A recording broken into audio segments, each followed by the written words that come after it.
दररोज 7 ते 8 शेतकऱ्याच्या आत्महत्या होतात।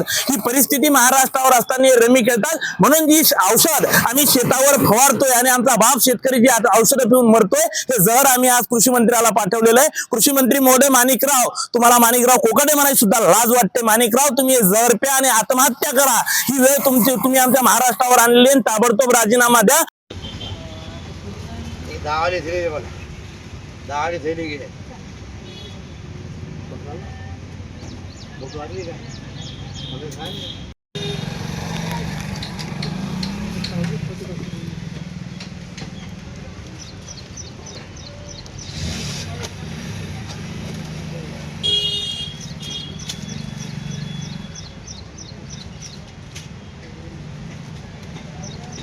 देऊ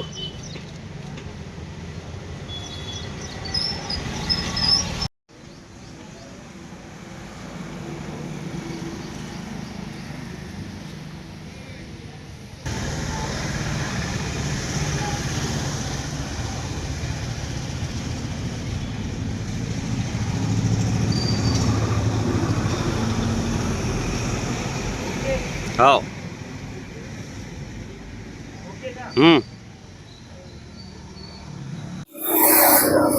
महाराष्ट्राचे कृषी मंत्री रमी खेळताना आढळलेले आहेत। ते एकीकडे शेतकऱ्याला पीक विमा देताना म्हणतात भेकारी सुद्धा 1 रुपयात पीक विमा घेत नाही। एकीकडे ते रमी खेळायला लागले। जिकडे पाऊस जास्त आहे तिकडे शेतकऱ्याचं नुकसान आहे, कमी पाऊस आहे तिकडेही शेतकऱ्याचं नुकसान आहे, पेरण्या झालेल्या नाहीत। हे बघायला कृषी मंत्री महाराजांना त्यांच्या बांधावर जायला वेळ नाहीये, परंतु रमी खेळायला वेळ आहे। आणि शेतकरी आत्महत्या वेगळ्या कारणाने करतात। दररोज 7 ते 8 शेतकऱ्याच्या आत्महत्या होतात। ही परिस्थिती महाराष्ट्रावर असताना रमी खेळतात। म्हणून जी औषध आम्ही शेतावर फवारतोय आणि आमचा बाप शेतकरी जी औषध पिऊन मरतोय, हे जहर आम्ही आज कृषी मंत्र्याला पाठवलेलं आहे। कृषी मंत्री महोदय माणिकराव, तुम्हाला माणिकराव कोकाटे म्हणायची सुद्धा लाज वाटते। माणिकराव, तुम्ही जहर प्या आणि आत्महत्या करा। ही वेळ तुम्ही आमच्या महाराष्ट्रावर आणली आणि ताबडतोब राजीनामा द्या।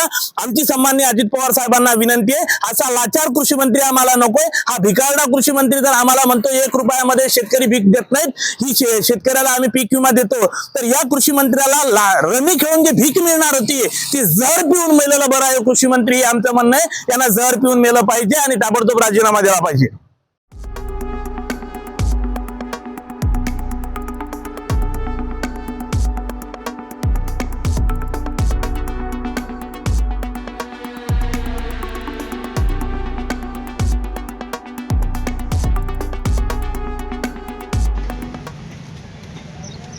देऊ